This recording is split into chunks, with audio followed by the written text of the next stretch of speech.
श्री राधे राधे। भक्तों, बहुत भाग्यशाली होता है वो साधक, वो भक्त जो अपने गुरु की सेवा में समर्पित होता है, श्रद्धा पूर्वक, भाव पूर्वक।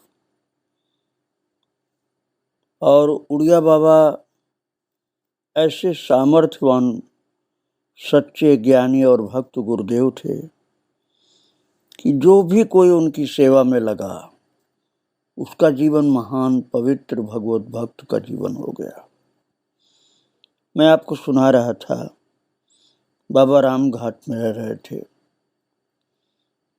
वहाँ आज भी उनका आश्रम है, बहुत सुंदर आश्रम है, प्राकृतिक शोभा से संपन्न। तो वहीं राम घाट के जो एक कस्बा भी है छोटा सा, एक भक्त थे बिहारी लाल, श्रद्धावान थे, साधक के रूप में प्रसिद्धि नहीं थी, हलवाई की दुकान करते थे और अत्यंत निर्धन थे। हलवाई की दुकान आप कोई बड़ी आलीशान दुकान मत समझना, एक गांव की दुकान समझना आप। निर्धन तो बहुत थे लेकिन संतोषी थे महाराज। संतोष का धन यदि किसी को प्राप्त हो जाए तो शांति प्राप्त हो जाती है। बहुत धनवान दुकानदार हो, संतोषी नहीं हो तो सदा अशांत रहता है। जब आवे संतोष धन, सब धन धूरी समान। और हलवाई की दुकान महाराज इतना वैराग्य उनको हुआ कि छोड़ दिया उन्होंने। दुकान छोड़ करके आश्रम में महाराज जी के पुजारी हो गए। अब इनको पुजारी जी कहा जाता था, इनका नाम था बिहारी लाल। और गुरुदेव की कृपा से सबको बड़ा आश्चर्य होता था कि इनको वेदांत में बड़ी निष्ठा हो गई। महान ज्ञान की बातें पूरी भरी पड़ी हैं वेदांत में। और ये बिहारी लाल जी सच्चे भक्त और वेदांती भक्त हो गए। इनके घर में एक प्रेत रहता था, जो भी बच्चा होता उसे शैशव काल में ही समाप्त कर देता था।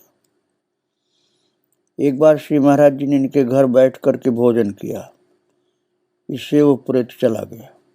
अब आप समझ लीजिए, किसी सिद्ध पुरुष को यदि आप भोजन करा देते हैं, केवल भोजन करने से ही वो प्रेत भाग गया वहां से। और इसके पश्चात 2 पुत्र हुए, शुद्ध बुद्ध मुक्त और नित्यानंद अविनाशी। अब आप सोचो महाराज जी की कितनी कृपा थी इनके ऊपर। वो बताते थे बिहारी लाल जी, क्योंकि पुजारी हो गए थे ना तो भक्तों से संपर्क खूब हो गया। बड़े भाव से बताते थे महाराज जी की कृपा की बात। वो कहते थे कि वैराग्य मूर्तिमान होकर के महाराज जी के सम्मुख खेलता था। उत्तम भोजन, उत्तम वस्त्र अथवा धन आदि में उनकी बिल्कुल भी आसक्ति नहीं थी। और गीता जी के पद्म पत्र मीमांसा के प्रत्यक्ष उदाहरण थे महाराज जी। चारों ओर से सब प्रकार की सामग्रियों से घिरे रहने पर भी सर्वदा निर्लिप्त प्राणी मात्र से प्रेम करते थे। स्वयं चाहे भूखे रह जाएं, पर दूसरों को खिलाने में उन्हें बड़ा आनंद आता था। एक दिन अपनी दुकान के सामने सोए हुए थे, एक बैल ने बिगड़ करके जोर से टक्कर मारी। इसे खाट के पाए के बिल्कुल साथ इनका घुटना दीवार से टकरा गया और चोट के कारण ये चीख उठे। पर ज्यों ही बैठे, उन्हें सामने महाराज जी खड़े दिखाई पड़े। वे बोले, तू देह से अलग हो जा। अब आप सोच लो प्रैक्टिकल ज्ञान कितना था महाराज वेदांत का। बाबा उड़िया बाबा बोले घायल अवस्था में बिहारी लाल से कि तू देह से अलग हो जा, कुछ भी पीड़ा नहीं होगी। और महाराज जी ऐसा ही अनुसंधान करते सो गए। फिर जब जगे तो पीड़ा बिल्कुल भी नहीं थी, बिना किसी इलाज के। जब महाराज जी को ये प्रसंग सुनाया तो उन्होंने कहा चुप हो जा, मतलब ये गंभीर बात है, ऐसे नहीं प्रकट कर। 10 वर्ष तक गठिया की बीमारी से बाद में इनको काफ़ी उम्र बीतने के बाद पीड़ा थी। वो चोट वाली बैर वाली पीड़ा नहीं, गठिया की। अनेकों चिकित्साएं की परंतु ठीक ही नहीं हुए। महाराज जी को इन पर दया आ गई। उन्होंने कहा अच्छा गंगा स्नान करना, गठिया वठिया ठीक हो जाएगी तेरी। और उन्होंने ऐसा ही किया, अर्थात गंगा स्नान किया बाबा को याद करके, और इतने से ही गठिया इनकी ठीक हो गई। जब अंत काल उपस्थित हुआ तो लड़कों से कहा मैं नित्य मुक्त हूँ, मेरे शव का दाह मत करना, गंगा जी में प्रवाहित कर देना।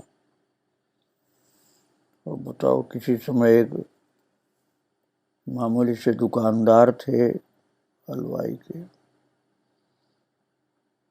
और अब ऐसे महान पुरुष हो गए।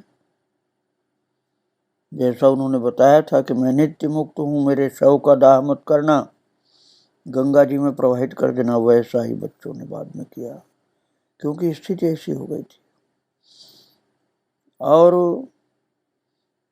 उन्हीं के टाइम के एक भक्त थे वंशीधर जी, ये पान की दुकान करते थे। इनके पुत्र निरंजन और निरंतर जो महाराज ये वंशीधर जी और उनके बेटे निरंजन, ये दोनों लोग निरंतर उड़िया बाबा की चरण सेवा में रहते थे। प्रतिदिन रात्रि को 10 बजे आरती करके महाराज जी को शयन कराते थे। उसके पश्चात सब भक्तों के सहित गांव में चले जाते थे। बहुत गरीब ब्राह्मण थे वंशीधर जी, और बहुत संतोषी भी थे। श्री महाराज जी में इनकी अनन्य भक्ति थी। एक बार इन्होंने दीपावली के अवसर पर पैसों का अभाव होने के कारण अपनी थाली लोटा बेच करके महाराज जी की कुटिया पर दीपक जलाए थे। अब समझिए कि घर में न दीपक खरीदने का पैसा था, न तेल खरीदने का पैसा था, तो थाली लोटा अपना बेच दिया और महाराज जी की कुटिया पर दिया जलाया। उस समय महाराज जी घाट, राम घाट जो है, जो आश्रम जहाँ, वहाँ नहीं थे। शरद पूर्णिमा का दिन था। पंडित जी खीर लेकर कुटिया पर गए और रोते रहे। यही बंशीधर जी, ये रोते रहे कि मैं खीर लेकर के आया, लेकिन गुरुदेव तो आए नहीं आ। और वहाँ जो लोग थे वो सब चकित होकर देखते थे। अब गुरु के प्रति इतना भाव था महाराज कि पंडित जी खीर का कटोरा लिए हुए रो रहे हैं कि गुरुदेव तो है नहीं यहाँ। क्या आश्चर्य हुआ कि महाराज जी प्रकट हो गए उसी समय। उन्होंने भोग लगाया और कहा कि किसी से कहना मत। उस समय उत्सव कर्णवास में हुआ था। वहाँ जो लोग महाराज जी के पास गए थे उन्होंने उत्सव की प्रशंसा की, परंतु बंशीधर जी चुप रहे, क्योंकि बंशीधर जी देख चुके थे कि कर्णवास में उत्सव हुआ और बाबा रामघाट में दर्शन उनको दिए थे। एक बार महाराज जी रामघाट से जाने वाले थे तो बंशीधर जी ने आग्रह किया कि मत जाइए। तो श्री महाराज जी ने देख लिया कि इनका शरीर नहीं रहेगा, इसलिए रुक गए। जब अंत काल उपस्थित हुआ तो कहा कि हाथी लाओ, मैं महाराज जी के पास चलूंगा। फिर मानो हाथी पर चढ़ने के लिए टांग उठाई और उसी समय शरीर शांत हो गया। बाबूराम सहाय जी ने महाराज जी के पास जाकर कहा कि वंशीधर का शरीर शांत हो गया है। महाराज जी ने कहा वो तो यहाँ हाथी पर आया था और मिल करके गया है। तो महाराज बाबू राम सहाय जी ने इस रहस्य के विषय में बहुत पूछा, परंतु महाराज जी ने हंस करके टाल दिया।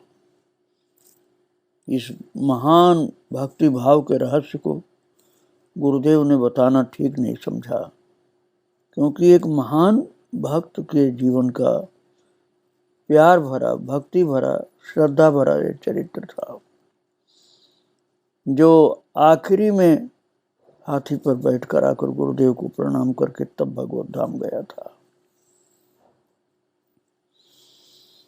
एक प्यारेलाल वैद्य थे, उनके साथी टीकाराम और गंगा सहाय जी। ये तीनों पहले क्रांतिकारी थे।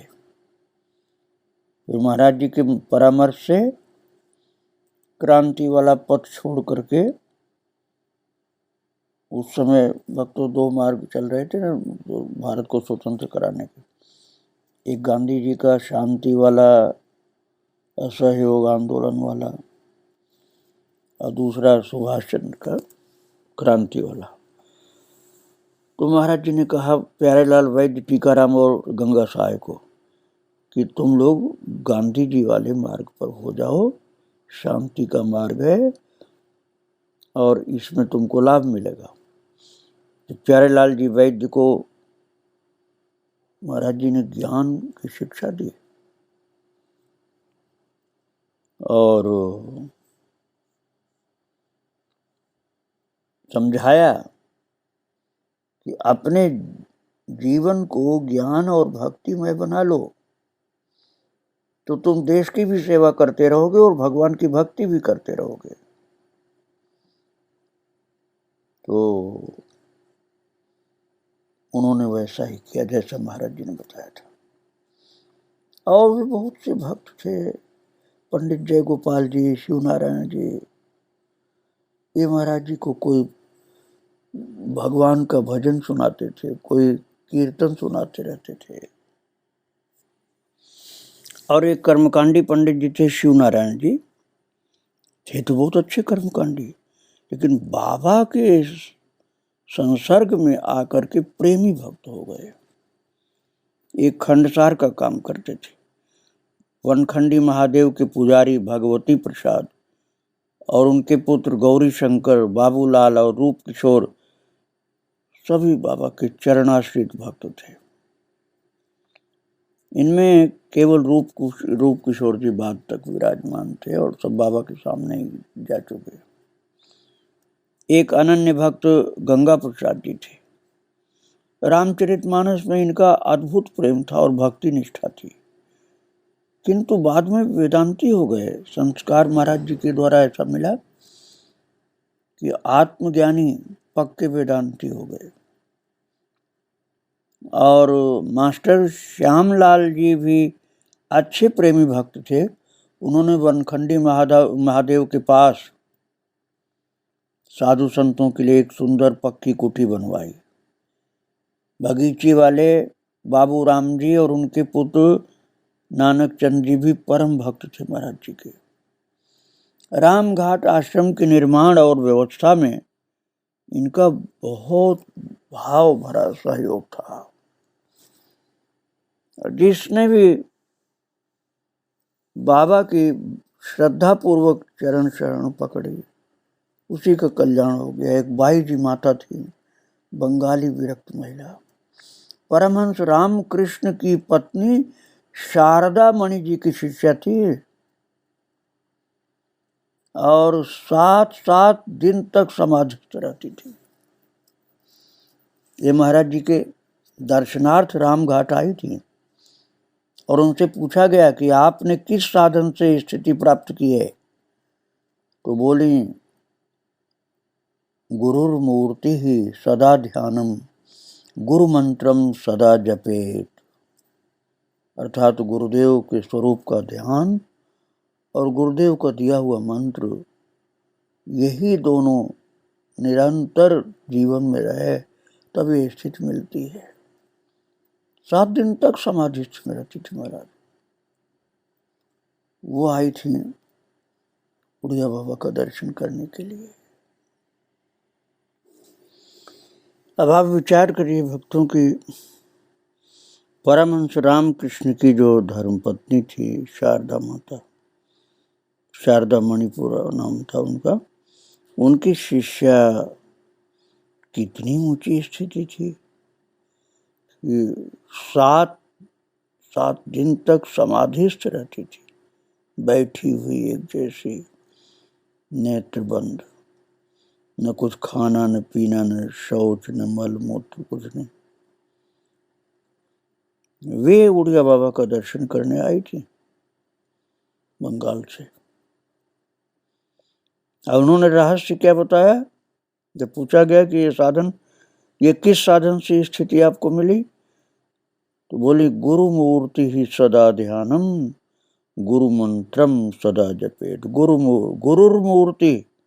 गुरुर्मूर्ति सदा ध्यानम, अर्थात गुरुदेव के स्वरूप का सदा ध्यान, और गुरु मंत्रम सदा जपेत, और गुरुदेव के दिए हुए मंत्र का निरंतर जप, इसी से प्राप्ति हुई स्थिति।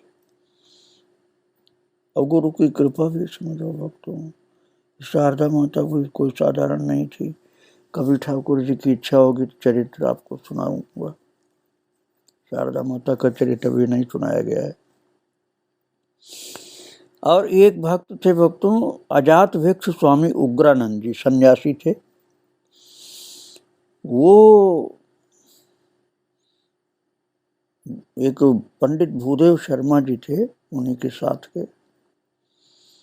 तो वो अजात भिक्षु जो स्वामी उग्रानंद जी थे, वो भूदेव शर्मा को बताते थे कि अच्युत मुनि का सा विवेक,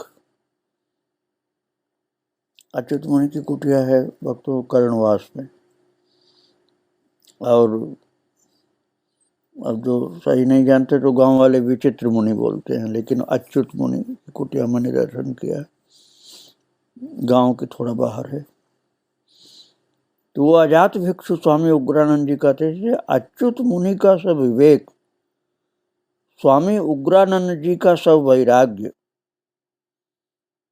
तो उग्रानंद जी के साथी ये बताते थे भूदेव शर्मा जी कि उग्रानंद जी का सब वैराग्य, अच्युत मुनि का सा विवेक, और उड़िया बाबा की सी उपरति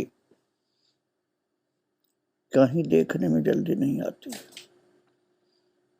इस मस्ताने वैराग्य की मूर्ति उग्रानंद जी और उपरत की मूर्ति महाराज जी का मिलन सबसे पहले रामघाट में ही हुआ था। तो वहां स्वाभाविक ही इन वैराग्य रस मूर्ति का कुछ भक्त लोग सेवा कर करके उनके विषय में ज्ञान प्राप्त किए थे। अजात भिक्षु स्वामी उग्रानंद जी की उड़िया बाबा के साथ सेवा करके, दोनों ही विलक्षण महापुरुष। और स्वामी उग्रानंद जो अजात भिक्षु कहे जाते थे, उनके जीवन की एक विशेषता थी कि उन्होंने आरंभ से जो रहनी स्वीकार की, उसकी उत्तरोत्तर उसी दिशा में प्रगति होती गई। संत हीरादास जी, स्वामी उग्रानंद जी और स्वामी शिवानंद जी, इन तीनों ने प्रतिज्ञा की कि हम अजात भिक्षु रहेंगे। इस रहनी में उग्रानंद जी बहुत चमके। ये लक्ष्मण झूला से काशी तक पैदल विचरते थे और सर्वदा वृक्ष के तले रहते थे। केवल एक गुदड़ी और मिट्टी की हांडी रखते थे। महाराज अजात भिक्षु का मतलब बिना भिक्षा मांगे भिक्षा मिल जाए उतने से संतुष्ट रहते थे। अब आप सोचो कितने तपमूर्ति थे लोग। सर्वदा वृक्ष के तले रहना और लक्ष्मण झूला से काशी तक गंगा किनारे पैदल चलना, और एक गुदड़ी और मिट्टी का एक हड़िया के अलावा कोई सामान नहीं। सामान्य व्यक्ति तो इसे सुख नहीं मान सकता, सोचेगा कुछ है ही नहीं तो क्या सुखी। लेकिन ये कितना अंतर्मुखी होंगे कि इन्हें दुनिया से कोई मतलब नहीं था, कुछ चीज चाहिए नहीं था, और समता में जीवन था, ज्ञान में जीवन था, विमुक्त जीवन था, इसलिए कुछ आवश्यकता नहीं थी। और सदा एकांत में रहते थे महाराज। निष्किंचनता ही इनका धन था और सादगी सभ्यता थी, ऐसा था इनका जीवन। एक बार इनकी गर्दन घूमती बंद सी हो गई, घूमती नहीं थी गर्दन। उस समय एक गांव में थे, वहां के भक्तों ने प्रार्थना की कि हम एक ऐसा शीशा लाएंगे जिसे दिखाने पर गर्दन सहज में हिलने डुलने लग जाएगी, आप कृपया यहीं निवास करें। तो वे तो प्रार्थना करके शीशा लेने चले गए, परंतु महाराज जी ने प्रतीक्षा नहीं की और तुरंत अनूप शहर चले गए हो और मस्ती में विचरते आगे बढ़ गए।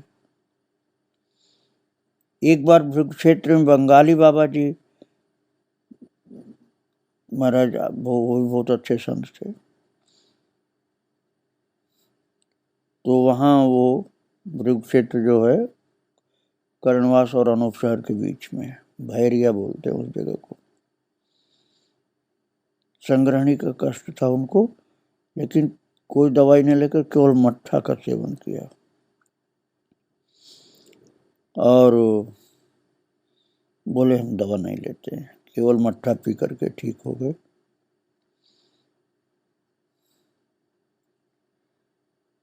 और बहुत अद्भुत थे महाराज। शरीर और संसार की उनको कोई परवाह नहीं रहती थी। और भले अपने लिए बिल्कुल उदास हों या कुछ भी न ख्याल करें, लेकिन दूसरों का दुख देख करके मन में करुणा उमड़ पड़ती थी। अपने जीवन में कोई भी चाह नहीं थी, दूसरे का दुख नहीं देख सकते थे। एक वृद्धा माता थी, वो भिक्षा देती थी। एक दिन भिक्षा दी तो उदास खड़ी रही, तो उसको उदास देख करके कारण पूछा, तो उसने कहा आज हमारे यहाँ लड़की का विवाह है, बारात पेड़ के नीचे बैठी हुई है, ऊपर बादल मंडरा रहे हैं, वर्षा आ गई तो सब किया कराया किरकिरा हो जाएगा। तो ये बोले बंगाली बाबा, जो उड़िया बाबा के पास आकर कर रहे थे, ये चिंता मत करो, जाओ विवाह करो, कुछ नहीं होगा। इसी प्रकार एक कुष्ठी की पत्नी दुखी होकर के आई, तो उसका लाया हुआ दूध पिया और कुष्ठ उसका ठीक हो गया। ऐसे दया की मूर्ति थी महाराज। ये उड़िया बाबा के पास आकर रहते थे संत। जो महान तपस्वी सिद्ध पुरुष होते हैं भक्तों, चाहे वो अपने शरीर पर कितना ही कष्ट झेल लें, लेकिन दूसरे के दुख को दूर करने के लिए सहज ही करुणा के स्वरूप बन जाते हैं। इन महान महान संतों का चरित्र जो उड़िया बाबा के पास आए रहे, मैं आगे आपको फिर सुनाऊंगा। आज महाराज जी को प्रणाम करके यहीं विराम दे रहा हूँ। श्री राधे राधे, जय श्री राधे।